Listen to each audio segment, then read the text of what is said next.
So unfortunately, it is now time. I think you have to put your iPhones on the tray. Goodbye. Any parting words? Do you want to say... I'll miss you. I cannot watch really this. Sad. Look at that. Oh. I just started sweating. I'm Jon Favreau. Welcome to Offline.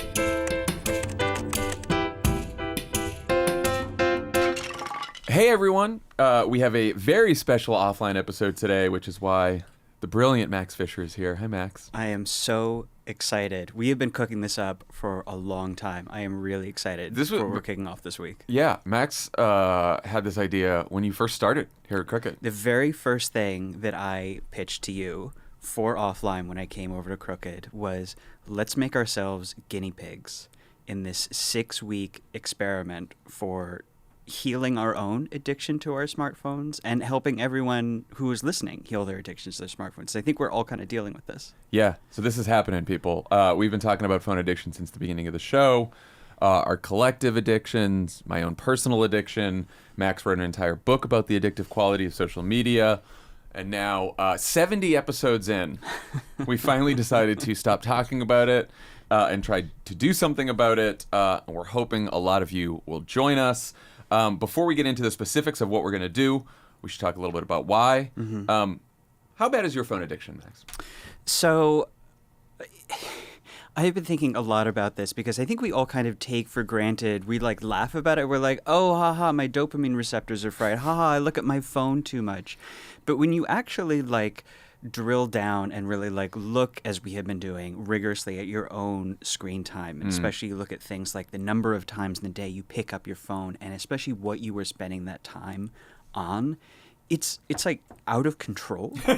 I mean, it's just it's so normalized because it's happening to everyone, but it's we've talked about that's the specific chemical addictive, physically addictive nature. But I think when you I know when I look at the cost to my day-to-day life, that it is so easy to laugh off. It's it's real. It's a real cost.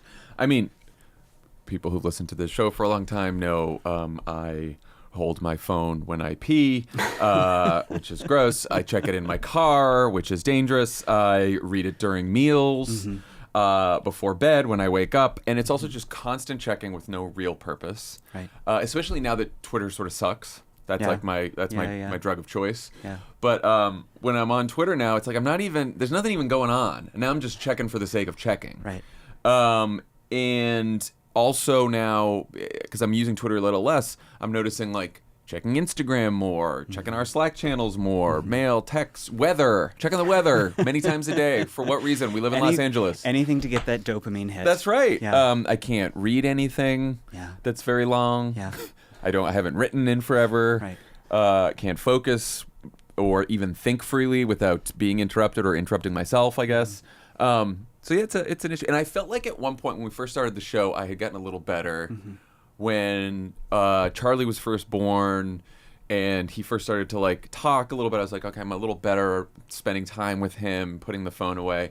But I've sort of had a little bit of backsliding.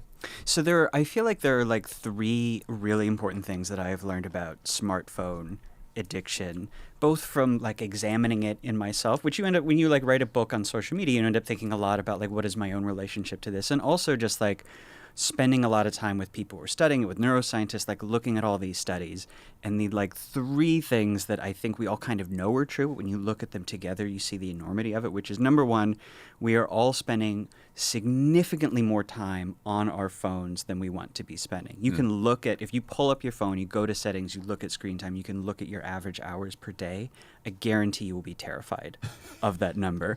And when people are asked, how much time do you want to be spending, it's always way less than that. So that is the control that is being taken away from you. Number 2, we are all spending that time on things that we know make us sadder, lonelier, more anxious, and that take away from the things that we care about and that we actually want to be doing, that we actually find fulfilling in life. And number 3, as is typical of addiction, and this is addiction, is that we usually fail when we try on our own to change that relationship on our phones and to have the kind of time on our phones that we want to have. We can't do it, which is why we are doing this, so that people, or that us, you and I, don't have to try to do it on our own.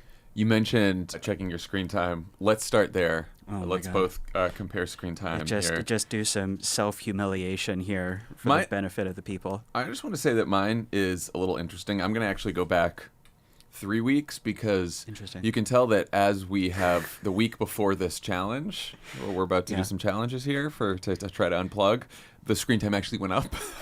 So the Austin and Emma, the producers of this show, did something very canny. They've actually been doing a lot of kind of nefarious, brilliant things in setting us up for They're this. drunk with power.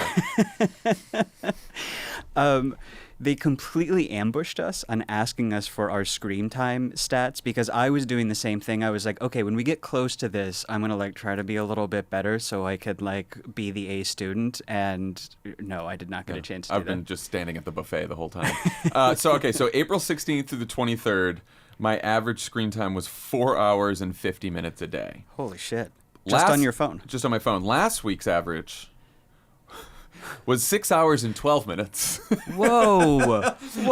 And then this week so far, I'm back to 4 hours and 38 minutes. But again, we're recording this on Wednesday. Yeah. So I don't know what was happening last week, but I'll get in the 6 hour 12. Give me the breakdown. 6 hour 12 minute most used apps. Twitter, 11 hours and 43 minutes on Twitter that week. iMessage, 5 hours and 44 minutes. That seems fine to me. Mail, 2 hours and 54 minutes. Tells you how much work I'm doing. Safari, because I still use Safari as my browser. I'm a weirdo. 2 hours and 3 minutes. Some Instagram. older millennial shit right there. Instagram, 1 hours and 55 minutes. Wow. Future, which is the workout app that also has sponsored Pod Save America, has my workouts on it. 1 hour and 54 minutes. Thank you, Future. Don't know about workouts. And Slack, 1 hour and 24 minutes. And then WhatsApp, 1 hour and 13 minutes. Spotify, 57 minutes. Google Maps, 57 minutes. Nanit, which is the camera in Charlie's crib, 51 minutes. Postmates, 36 minutes. And that's it. I wonder if there were a way where you could line up against those numbers. There's 2 hours on this app, 4 hours on this app. If you could have in there, how many hours did you spend with your family? Right. How many hours did you spend talking to a person? That's who was a friend. Frightening. Right. Do I have to talk to that person? And then I have to talk to that person in person, right? Not on. It's not texting that person. It's being in a. Well, in a room. this is the real thing because they're we know from studies that time that goes into your phone, what that comes from is it's a little bit things like exercising and reading, which is an activity that I used to do in the past, but it's from socializing. It's from in-person interaction. There's a stat that we've talked about before that I think about all the time that in 2014. For the first time, the amount of time the average American, so not even Twitter brain poisoned, smartphone addicts, the average American spent more time on Facebook-owned apps alone than they did socializing in person. Just Facebook's app. And that gap has been growing so brutal. every year. So that's what our lives are now. And that's what life is supposed to be. I think that it's really the cost of this. It really is we're already in the metaverse. Yes, we have legs. We're not avatars, right? But we're in the metaverse. Oh my god, it's so much shittier than I thought it would be. Let's hear your screen time. So my screen time. Let me go back a week. 4 hours and 38 minutes. Okay. Average. So about on par with yours. Over the course of the week, my most used almost 6 hours on Slack. Number one, and we'll talk about that as my nicotine patch for my Twitter addiction, which has been helpful in the sense that being on Twitter is horrible for you in many ways, but it's still a smartphone addiction. Number two, Twitter, 4.5 hours. Number three, TikTok, almost 4 hours. Yeah, I have a crippling TikTok addiction. I've gone back and forth on TikTok where it's on my phone and then I worry about the Chinese spying and I take it off my phone, then I put it back on, which is a great way to avoid that's right. surveillance. Yeah. Right? That will really stop the spies. Yeah, there's no way around that. It's brilliant. It's off now because I was like, what else am I doing with TikTok? I mean, if you want to know the deep, shameful addiction picture of me on my phone, it's me sitting on my sofa when I'm sat down with a book and meant to read, and instead I'm curled up with TikTok deep into hour 2, and the sun is set and it's dark and I haven't turned the lights on because I'm just deep in my addiction. TikTok. Yeah. Number 4, Raya, a dating app that is very social media-like and also addictive. Boy, are we not going to get into that at all. Boy, is that off limits. I missed Raya, I will say. Yeah, you know what? Missed all the dating apps. You're better off. Raya or having a family. I don't know. It's a tough one. Which one is better? Who's winning? It's a tie. We'll call it a tie. Komoot, which is an exercise, like a cycling app. Instagram. Google Maps. That's a good one. That's a pretty useful one. Letterboxd, which is the one social media app I will actually say is great because it's like pre-newsfeed, pre-2008 social. It's like Goodreads for movie reviews. Oh. Like, you write a movie review, your friends write movie reviews, you read each other's reviews, you do little likes. It's actually great. But it's only movies. It's only movies, and it's very small. It has none of the like viral features, but it's great because it's a great place to do some writing. But you don't dunk on bad movie reviews. Exactly. Tell people to do better. Right. There's no like Rethink viral this review. Yeah, like main character quote tweet like wow problematic review, and it's just a nice place to do like writing for fun. That sounds nice. I actually really recommend it. iMessage, Mail, Chrome. That's a browser that we started using in the mid 2000s. It's like me and. When I first met Emily and she sent me something on a Google Doc and I was like, "What is Google Documents?" Wow! You were just using your typewriter. I still use Word. I'm a Word guy all the way down. So, but I think the actual scary stat is not screen time. It's pickups. The number of times in a day. Can I see that? Yeah. You scroll down, which anyone who is listening, pick up your phone, go to settings, go to screen time, and then look at it's more activity and more details, and then scroll down to the number. This is the number of times in the day that you pick up your phone. My average per day is 108. Oh my gosh. Which means if you're awake 16 hours a day, that's 7 times an hour. Wait, that's a lot. It's every 5-6 minutes. What were your pickups? 108 per day. 108 per day? Yeah. So every 7 minutes I'm picking up my phone, and then it will show you the first app that you check, and it's usually Slack. Mine says and Twitter. And I think that's the real marker for addiction, because that's when you're standing in an elevator and you start to have thoughts and to exist in the universe, and you can't have that. No. So that's when your brain. That's my nightmare. Yeah, right. 284 for me. 284 pickups a day. Oh my God. Jesus. Are you okay? I'm not okay. That's so bad. Can someone dial 911? Someone call an ambulance immediately. There's an obvious reason we're finally about to do some offline challenges. To help break our phone addictions now, and that is content. Obviously, these offline challenges will make for great social content, video, audio. We are in the content business. But beyond that, why did you think it was a good idea to try to ease our phone addictions now? For the next, I think it's 6 weeks, we are going to be imposing on ourselves a series of hard, firm restrictions on how we can use our phones. And we'll be trying out a new offline challenge every week. Some of them are going to be in the style of a digital detox. Some are more drastic. And a couple, I think, will turn out to be outright devious, as Emma and Austin use us as their voodoo dolls to torment us for their own amusement and for everyone else's amusement, which is great. And then at the end of each week, we'll look at how effective it was, whether it improved our focus, made us happier, we were able to spend more time reading or writing, and also how difficult it was to manage. And the reason I wanted to do this is to make ourselves guinea pigs, basically, in this big running experiment to test out every viable method we could think up to try to retake control of those hours per day that we're losing to our phones. And partly the goal is to learn as we go what works and what doesn't, what changes as a result of these new restrictions every week, and how we feel and how we exist in the world. But mostly, I wanted to do it to help each of us, including you and me, because we really need it because we're fucking degenerate addicts, but also everyone listening, identify some particular set of changes that we can each make in our lives that will be manageable, that will be sustainable, and will be effective at letting us have the lives that we want to have, instead of the lives that these tech companies want to have to give us dopamine addictions to help them make a little bit more money. You can have a life without a phone? That's what we're going to find out. That's the test. That's the offline challenge. Thanks, I hate it. So I talked to a lot of people on this show about different strategies they use to unplug. Johan Hari has a plastic safe that you put your phone in, and then you lock it, set a timer, and then you can't get it out until the timer goes off. And then you have another phone that you use to browse TikTok, right? That's right. Yeah, then there's your burner phone. Ezra Klein, friend of ours, completely unplugs on Saturdays. No phone. That seems drastic. Oh my God. Yeah. So it's like the Sabbath. Yes.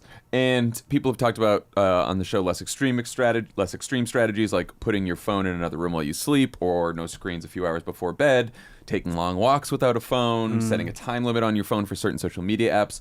Which ones, before we get into the challenges, which strategies have you tried in the past for unplugging? So when I kind of started my deep dive into the internet and social media and smartphone addiction, which I think is around the same time you did, like 2017, 2018, it wasn't yet common for people to have these methods they use for adapting to their phones. So I was kind of on my own in it. And it's now like you said, it's now strikingly common when you talk to people who are really insidery or really in the tech world.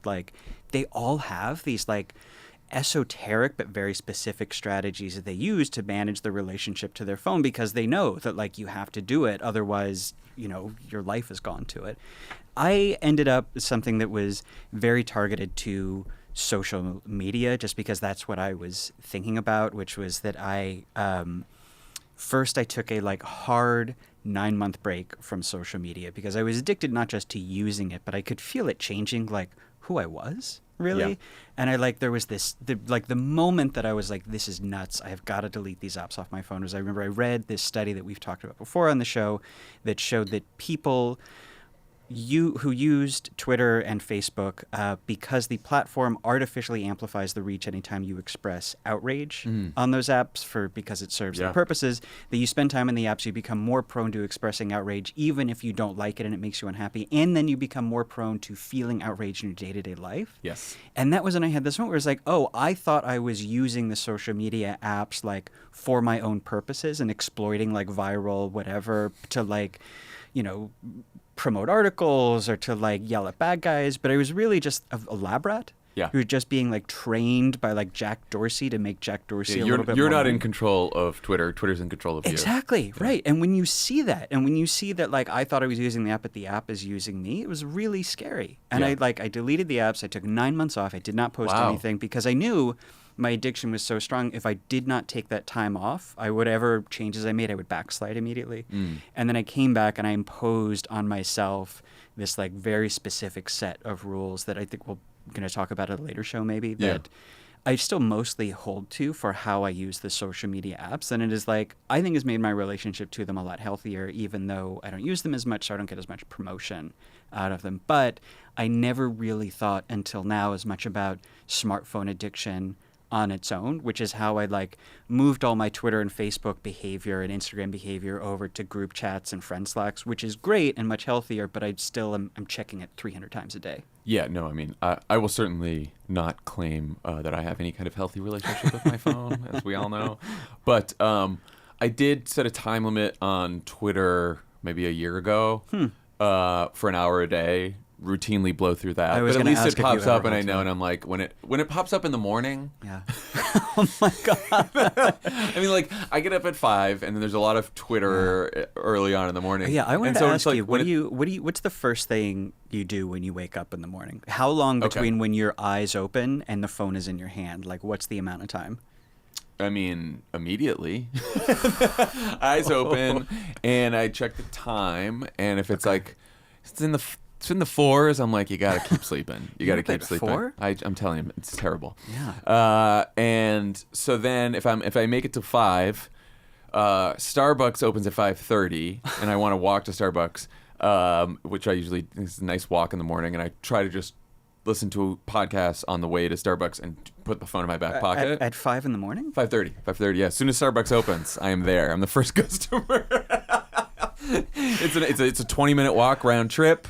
It's a Larchmont Starbucks. It's great. Are you hearing yourself? They know me. Yeah, oh yeah. This is behaviors. They know me. It's great. I love the folks there. So anyway, then I come back, and then I sit at my computer, and then I start reading the news. Usually at that point, Dan Pfeiffer has texted multiple articles already. He's also up early. Tommy is also up that early as well. Rhodes as well. Everyone's like texting each other. It's a whole Okay. And then I try to work out, and then Charlie and Emily get up at like 7, and then so it's also like a couple hours to myself. Sure. Which Yeah. you don't have anymore. Sure. But anyway, so I did the Twitter app time limit thing. I have actually gotten better about when I am with family and friends in a social situation, not checking my phone as much. And I've had friends tell me that, so it's not just me saying that's that. great. And you think it was because of the restrictions that you put on the Twitter app? Yeah, actually a mutual friend of both mine and Tommy's was like, both of you were the worst. It's just like looking at your phone while we were all hanging out. He's like, now you're a little better. I feel like since I became more deliberate, I feel my smartphone addiction imposing itself on so many aspects of my life. But the two things where I feel like I am able to, if I like work at it and I'm conscious at it, keep it out, are in-person socializing. And although I'm like, as I say that, I realize I'm aware of where my phone is at all times. Always. Like I know exactly where it is on the table, which is also classic addiction behavior. Yep. And exercising, like long hikes and long bike rides. Yeah. I like still sometimes I'll like be on a hike and be like, I should check Twitter as I'm like walking down this cliff, which is incredibly dangerous as well as like really unhealthy. But I'm like generally pretty good at it. No, that's how I broke my shoulder 2 years ago. Really? I Oh was my God. It was in the middle of the pandemic, and I was on a jog around the neighborhood, and I looked down at my fucking phone, and I tripped on the sidewalk, and I put my arm out, and I thought I dislocated my shoulder, and it's actually shattered. Wow.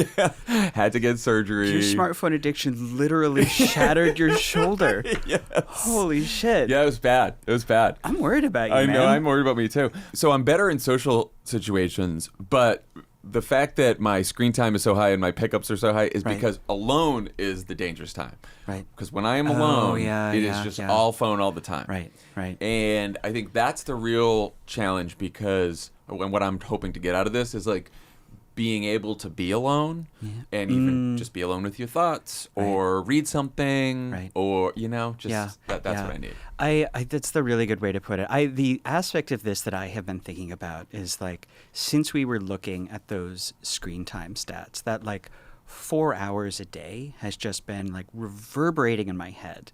Because like, let's say 2 hours of that is like actually things that you need to be doing or that you want to be doing. You like have to be on your phone for something. And the other 2 are just from like addictive behavior, which like honestly looking at that app breakdown, like I think it's probably a lot more than 2 hours. But like 2 hours is probably a pretty good rough estimate for the average smartphone user, the average person. And like, that's an eighth of your waking life. If you were awake 16 hours a day, that's the equivalent of every eighth a day of your life disappearing, just like wiped out. And like, what does that take away from? Like, what are you losing? Every study finds that it's the same thing. It's like socializing. It's talking to people. Like the Surgeon General, Vivek Murthy, has been like on this big national tour this week talking about the loneliness epidemic. And the like, it always gets couched in terms of the costs, that the like cost to your mental health and the like basically every physical health problem that you can possibly have goes up when you spend more time alone. But also the loss of that social interaction, like that social interaction is just what life is. That's like that's what like life is supposed to be, and like the core of it, and like what is meaningful, like spending time with people you care about. And we are all losing that.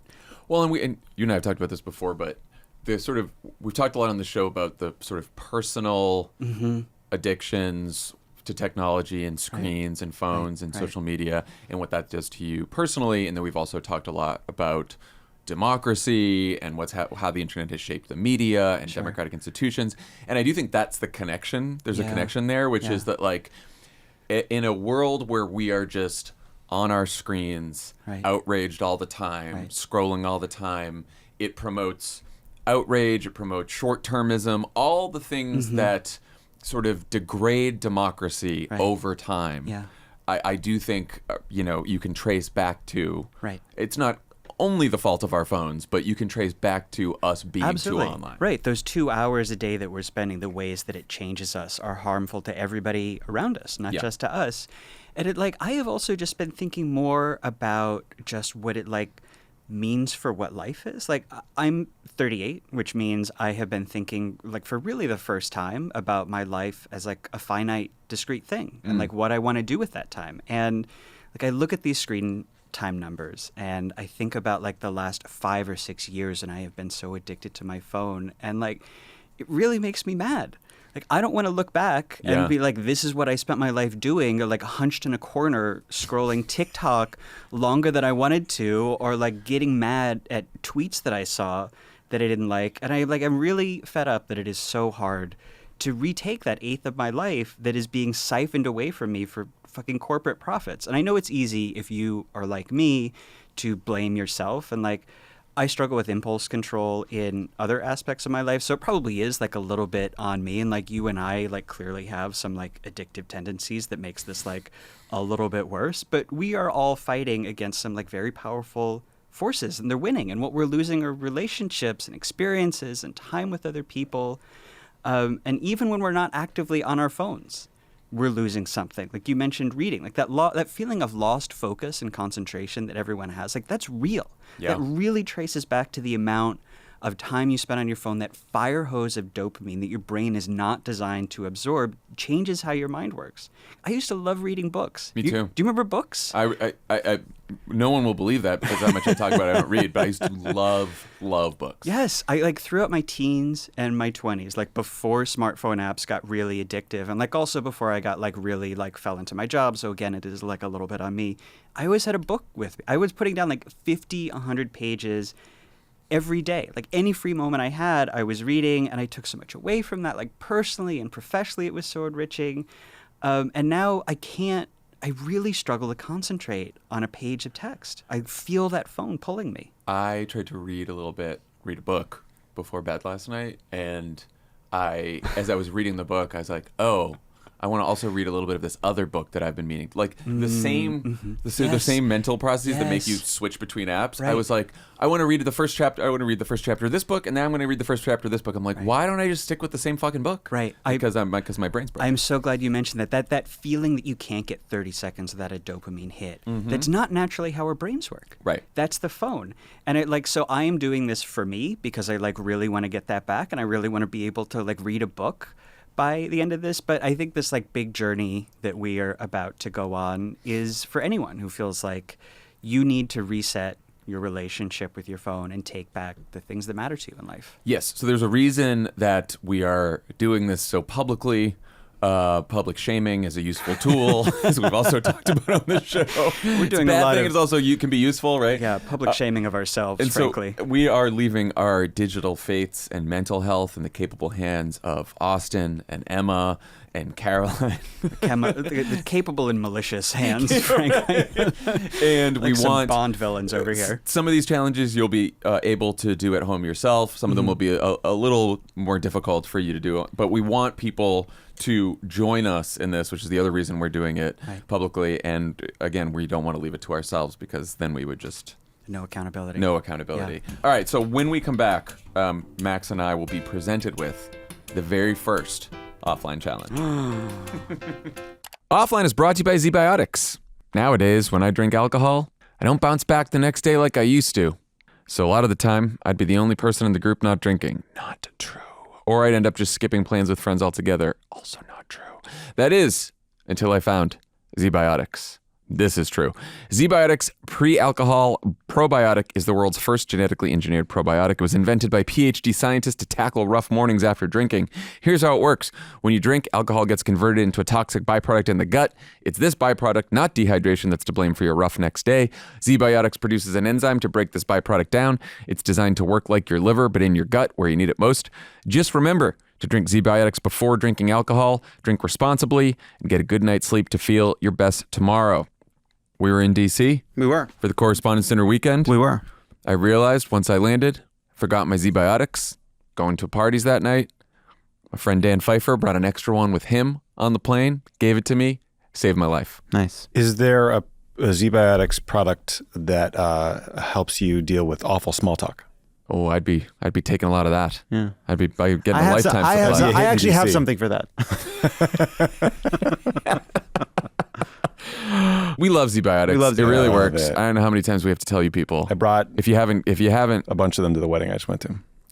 purchased ZBiotics, what are you doing? Hannah forgot to take her, so I brought it to her at the ceremony, and she was like, "Thank you, God, I love you." If you love Roughnecks mornings, Yeah, by all means, don't take ZBiotics. then don't take it. Don't get it. But if you want to not feel shitty, this is the way to do it. Give ZBiotics a try for yourself. Go to zbiotics.com/offline to get 15% off your first order when you use offline at checkout. ZBiotics is backed with a 100% money-back guarantee, so if you're unsatisfied for any reason, they'll refund your money, no questions asked. Remember to head to zbiotics.com/offline and use the code offline at checkout for 15% off. Thank you, ZBiotics, for sponsoring this episode. All right, we're back. And joining us to serve as our offline challenge guide, Crooked Media's own social media maven, Carolyn Dunphy. Greetings, chefs, I mean gentlemen. I will be your offline challenge chancellor. What is happening? Now, as chancellor, I will present a new phone challenge each week. I will set the rules, and I will see to your many successes as well as failures. Oh, that's going to be failures, mostly. A lot of failures. Are you ready for your first challenge? No. I guess. For those listening at home, know that we are doing a very low-budget version parody of Iron Chef. So please check out the offline YouTube. Now that shameless plug is over, back to the script. The first challenge is Oh, no. flip phones. Oh no. Look at those things. What do you use those for? I think you're gonna LOL at this challenge. Do they have Twitter on them? They have T9 texting. What? When was the last time you T9 texted someone? 2003. Well, welcome back. That's 20 years ago. Yeah, freshman year rolling right back. I believe Blink-182 was in its prime. Summer Girls by LFO was out, and everyone was wearing terry cloth bucket hats. Can we put some Third Eye Blind over in the studio right Please. now? Oh, do you want to put Jumper on? Because that's going to be your next week. Is that going to be my ringtone, actually? Yeah, it's like, That's how I'm going to listen. I wish you would step back from that ledge, my friend. I will say that my transition away from T9 texting, my next phone, so when I joined the Carry campaign in 2004, got a BlackBerry. You had the BlackBerry. And the BlackBerry was an Do you miss addiction the that I Black- actually missed. Do you miss the Yeah. BlackBerry? Yeah, because the typing on the BlackBerry easier than the iPhone. That actually Right. might have Still. been like the perfect moment. We should have just like frozen things into. I'm like a Luddite, but for the BlackBerry era. Yeah. And I think you guys should take your phones right now. Okay. Look Does at it the matter whose keyboard. phone is whose? You mean No. that's my phone? That's your phone right now. But I already have a phone. See, but the thing is, we're going to be switching in those iPhones for these phones. The fuck we And are. these are not just any flip phones. They are the F1 Sunbeam, who are not sponsoring this segment. Should they be? Famously not, but we will ask anyways. Yeah, seriously. So these have weather. They have good. they have So I alarm. can still check that. They have alarm clocks, so I mean, you wake up at 4, so you won't need that. And we have Google Maps on there. So although we are crazy at Crooked Media, we're not cruel, and we know that you just moved here, so you actually need to know how to get around. Well, I need you to be able to literally show up know. at work. Yeah, you need to know how to get here. I would be like deep in like the Santa Monica hills, just like wandering around. Just I don't walking drive around anywhere anyway. like a sim in a closed-off room, being like, "Where to?" Tom Hanks and Castaway, a Yes. T-shirt wrapped around my head. Yeah. Please come into the office with Wilson. I'm Which gonna, is gonna- Wilson! I am gonna be Wilson at the end of this. I I am hope definitely going so. to be shouting at a volleyball to show me some more TikTok videos. I can't wait. So, So what do we do with these things? my God. You talk to people on Great these? question. Who talks to people on the phone? well, Like what? you're gonna like a find phone out. call? Like I don't. I feel like this is just. This week is going to be not even using any kind of phone because this seems useless. Okay, so I. But have you ever played the game Snake? Because that's just That's, all we play that's a all the lovely time. time. Okay, great. Okay, so I am actually really excited about this because it's a heartbreak with the smartphone. It's a way to test what does it really feel like to be off of the super addictive smartphone stuff for a week. And this is the thing that a lot of especially really young people, a lot of kids are doing, because it's you grow up with this smartphone, you see how poisonous it is, and it's I think it's telling that that's the generation that is let's go for the flip phones, let's go for the old style brick phones, and it's going to be terrifying, but I think it's going to be cool. Yeah, I am so excited too. So excited. After hearing your Twitter usage, you need this. I know I do. I am here to help you. Yeah, In the words of Jerry Maguire, help me to help you. Yeah, what Okay, are your pickup? this What are your pickup numbers going to be on the flip phone? Yeah. Rounder? Probably not. Less than 200, I bet. Yeah, I think so. At the early conception of us building out what these challenges would be, one of the things that we wanted to throw at you would be a mini game like Mario Party. We're not going to do that because we're not cruel. We're crazy. There's a difference. But there is something to be said about typing a full sentence out on T9 or trying to tweet something out on T9, because you have to hit that Yeah, this no, I over have and a over vague and over. memory of this. Yeah, it's going to be like Thumper. Are we going to be writing Ernest Hemingway at the end Yes. of this as short, brief, turf little sentences? I can only hope that you're just going to be sitting at a cafe writing long essays about your experience and how you've healed and overcome. Actually, Or you could just drink as much as Ernest Hemingway, and that worked out for I him. probably will drink a lot. Yeah. You're Yeah. going to Gotta be out at, substitute one addiction for other. you're going to be like him out on the Florida coast on a boat hunting German U-boats by the end of this week. Yes. A lot of rum running. Hanging out with the Castros. Exactly. I guess it is I'm going to have to learn what happened. What am I going to fill those 4 hours What are you a gonna day do? with? I am excited now? to figure out that. Yeah, it's going to be what's gonna happen. terrifying and just staring into the abyss. You're going to have to figure out hobbies. Yeah, that's Maybe one of you guys interesting. can paint. You don't know. looking You don't forward know to what's on that picking other up a book. side. Yeah, picking up a book. Picking up a book. You're just Having a midweek. conversation. Yeah, midweek, I am imagining the B-roll that Emily is going to capture is that you're going to be in your bedroom surrounded by 30 books, and you're like, I've read the first chapter of each one of these books.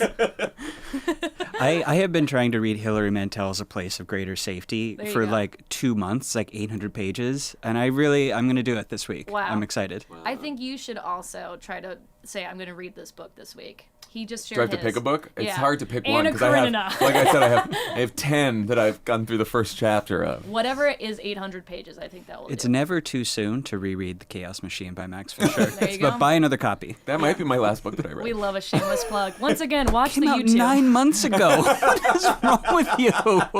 I'm telling you.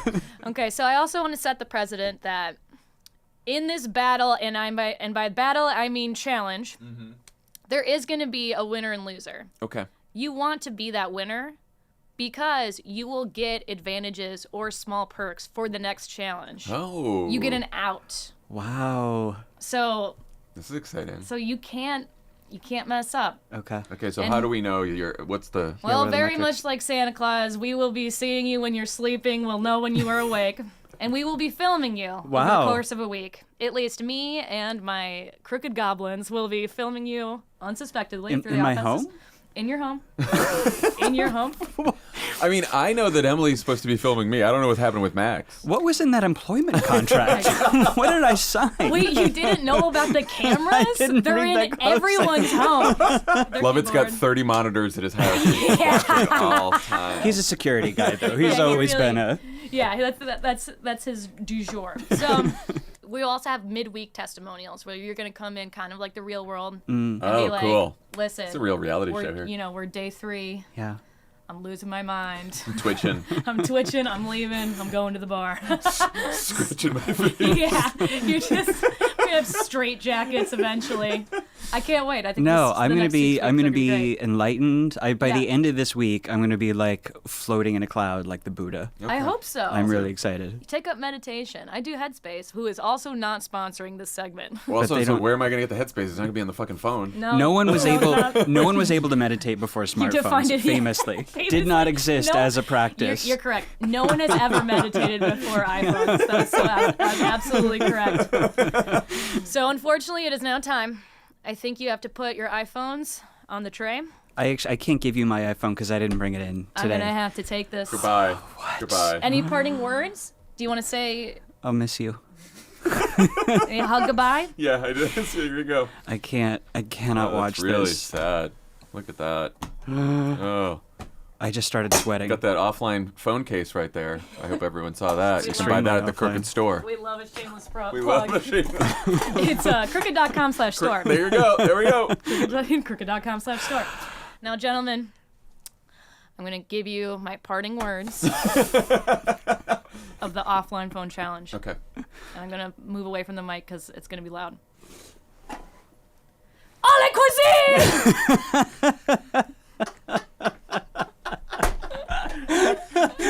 You are appropriately nuts. Yeah, appropriately nuts. That is We love fantastic. someone that's just at the borderline. I would say high-functioning psychopath. That's how we try to hire here at Yeah, Crooked. That's how we exactly. try to Are hire. you going to be giving up your smartphone? No. I have boundaries, unlike you. You have some self-control. Okay. What does Although I that feel don't like? exhibit it, I do have self-control. You wouldn't believe it. Amazing. Thanks, Dumpy. It's been great. You're gonna do You fine. were fantastic. Yeah. Oh my Well. God. Okay. Well. You're gonna do fine. 6 weeks we're locked in here with you. Yes, unfortunately so. Let's see if I make it a day. You're gonna really shake things up at offline. I can't wait. All I'm right. excited. It's going to be really fun. All right, when we come back, Max and I will talk about our upcoming week of misery, plus what's the deal with Blue Sky, the latest and greatest Twitter alternative. And we'll also talk about the most offline episode of Succession ever, also one of my favorites. And we're back. Sorry, can I just... The very first thing we did when we went on break, within like 3 seconds, was you reached over and you picked up your fucking flip F1 phone. Sunbeam. Right. Like, It hasn't like, set it up yet. There's spontaneously nothing to check it. see. There's Right. nothing to It see. I just picked it up. Yeah. As It a just security like, blanket. started scrolling it. I'm already wondering. Really is incredible to someone see. trying to reach me? Has there been news? There might be What if- notifications on it. What if Donald Trump dies this week? What if someone DM'd you? What if Donald Trump is dead right now and we don't know? We could be missing out on that. What kind of a news company are we? Austin, has Trump died in the last 8 seconds? All right, now that we've each lost part of our soul, how are you feeling? What are you dreading most about the next week, and what are you looking forward to? I am literally sweating. The like experience of watching the phone drift away out of my... It was like watching like my arm. Yeah. Like walk out of the room. It was really kind of intense. It's very disorienting. And I think it is going to be... I think it's going to be hard. I'm gonna like get in my car. And there's going to be no Steely Dan. Yeah, I have like a list of things. Spotify is going to be tough. Yeah. Which is in the car, on walks, everywhere in my house. Right. Postmates, again, the Cricket office is in a food desert, so Postmates happens a lot. Can you order Postmates on the computer? You text someone. I don't know. For your, My WhatsApp conversations. I have plenty of conversations on WhatsApp. Don't know what's going to happen there. It's kind of amazing to realize that like there are a lot of things that the smartphone is actually like incredibly useful for, like Google Maps or like exercise apps, but also those are not the things that are at the top of like actually filling your time with it. Right. It's actually like a very small proportion of your time doing the things that you really need the phone for. The Nanette and Charlie's Crib. Again, I guess I'm supposed to watch my child. I guess Charlie's watching himself Charlie's this week. watching- Yeah. Good luck out there in Uber? the What world. am I gonna get rides places if I need them? Guess I'm just driving everywhere. Driving everywhere, but with no sense of With no direction of where you're going or... Whew. I am looking forward to reading, thinking, and having conversations. I really am too. I think that the first couple of days, like I think I'm going to be reaching for this phone a lot and like looking for that dopamine hit. And I Yeah. am actually really curious to see what happens when I don't have the phone to give me that hit. And it like, am I just going to like completely go into like the DTs? Probably. Or will I like come out the other side of it in a couple of days and maybe start to like see the full spectrum of the rainbow, you know? Yeah. I don't have high hopes for myself. Like we said, we do want everyone to join these challenges with us. Obviously, going out and getting a flip phone is maybe not the best or most practical challenge for all of you to start with. But if you've ever done that in the past, or you want to do it now, or you want to do something similar, send us a voice message at offline@crooked.com. You can also talk about offline challenges you're interested in, ideas for us, comments, complaints, and we promise there will be other challenges down the line where it will be much easier for all of you to participate. All right, before we go, there's a new Twitter clone in town. It's always a new Twitter clone. It's called Blue Sky Social. This is it. This is the one, just like the last one was the one. Twitter co-founder Jack Dorsey is on the board. I've heard of him. It's currently an invite-only beta version. A lot of media personalities, celebrities, politicians have already joined, and the posts are known as skeets, which I feel is a problem. I mean, we're talking about it. It's working. What do you think about Blue Sky? Come on, man. People are like, no, this is the one, and maybe they're right, and like maybe I'm being a cynic, but I just feel like we've had so many clones come along, and they're like, all of the big Twitter addicts are like, no, this is the one, I'm jumping over, but I feel like it just becomes another thing for people to post about on Twitter. I have a reveal here for everyone. Are you on Blue Ski? As of late last night, I am on Blue Sky, which is perfectly timed because now I don't have a phone. Yeah, it is. But no skeets. a friend said, "This is a loser question, but do you want a Blue Sky invite? I have some extras." That is a loser question. Yeah. and then she also said, and I saw Lovett on Twitter asking for one, and I can give one to Lovett as well. Got the hookup. What'd you charge him? Or what'd you find his fee? I should have done that. So Lovett and I are both on Blue Sky, but I was scrolling through today. It's basically just the pros, I guess if you want to call them pros, is that it's as close to Twitter as any of the clones that I've seen. It just looks the same format, everything else. But the cons are, it's like people still, there's not a lot of people there. People still don't really, the culture, there's a culture at Twitter. It's not a great culture, but it's a culture. People don't know how to act on Blue Sky, so people are posting as they would on Twitter, but there's a lot of people is this landing? People are almost overcompensating and being too nice. Oh, because they said look, we're the good social media app now. Right, and so everyone's being nice and being like, "Hey, how are you?" And it's just like, what is going on here? It's kind of a weird Twilight Zone neighborhood feel right now. But I'm not going to know for a couple days because this weird nether, the space between the space. Yeah, I don't know about it. I don't know, yeah. but a lot of people are on, and it doesn't. It looks a lot like Twitter, but then. What everyone's doing with all these clones is they go back on Twitter and they talk about their experience on the other app. Blue Sky. Yeah. Look at me, I'm on Blue Sky. Great, I'm really impressed. Yeah, no more toots. Now it's all skeets. I mean, it does. If Twitter, I feel like the only way that one of these would take off is if Twitter fully collapsed. Yes, which is on the table. Right. All right. Finally, we got to talk about last week's episode of Succession. Oh man, so offline. Which was titled Living Plus. If you haven't seen it yet, what is wrong with you? But also, we're about to spoil it, so now's a good time to stop listening if you don't want it spoiled. All right, so obviously a lot of important plot developments in this episode. Now only 4 left in the series. But it's basically about the Waystar product launch of a gated retirement community called Living Plus, which Shiv calls prison camps for grannies. And this launch, which was scheduled well before Logan died, gives Kendall another idea for how he can blow up the Gojo deal. They drive up Waystar's stock price so that Mattson can't afford it by getting Living Plus a tech valuation. And of course, he does the whole tech pitch. He does the investor conference, Steve Jobs thing. And Cousin Greg has such a great reply when he's like, I'm going to get it a tech valuation, which is, I think it's hard to make houses seem like tech because we've had houses for a while now. But Kendall notices something in the Living Plus promotional material that promises personalized longevity programs, or what he calls Live More Forever. And then he decides this is the killer app. Right. And then he makes up a bunch of very inflated numbers, projections for growth, does the C-list parody of a Steve Jobs presentation, and then all of his siblings and the other people at the company think it's going to be like a fucking disaster because every time Kendall does something in public, it's a disaster. Right. But then the reaction from investors and from the press and on Twitter starts to be quite good, and so then they all hail Kendall as a genius. Right. I thought it was maybe one of the best satires of Silicon Valley I've seen on television. What did you think? I agree. It was really clever. The way in the pitch that he took something that already existed and said, actually, it's tech now. And by the way, it's going to literally give people immortality and we were going to double revenue. Everybody knowing that number was completely made up and complete bullshit is a really classic Silicon Valley thing. There's this story that Renee DiResta, who is a long, former tech been on the pod. Venture capitalist, right, who we both talked to, this story that she tells about going to one of these big tech conferences by Y Combinator, which is Paul Graham's big tech accelerator, and hearing all of these pitches where people are like, I invented a robot that will like do like Zooms with you, and it's like going to revolutionize work, and we're going to have triple profits. And like looking at these charts, and it's like clearly it's made up. She just talks about there's not even a y-axis on the chart. It's just a line going up. And seeing and looking around, everybody like applauding and buying in, even though it's just like obvious emperor has no clothes, like completely made. And like part of that is the culture of the Valley, that just like everyone is high in their own supply. Everyone has convinced each other that they're the masters of the universe, and it's like, we're going to do houses, so now it's going to like quadruple value.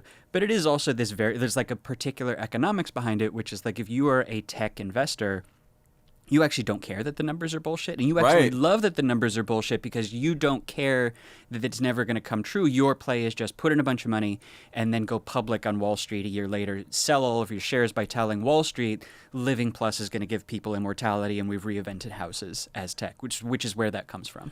It's also interesting that, and I've seen this, and I'm sure you've seen this in your reporting, and I've seen this in tech companies too, which is that like it starts with someone has developed a new technology, right? Mm-hmm. Like this one was 100% bullshit, but a lot of tech starts with some kind of technology.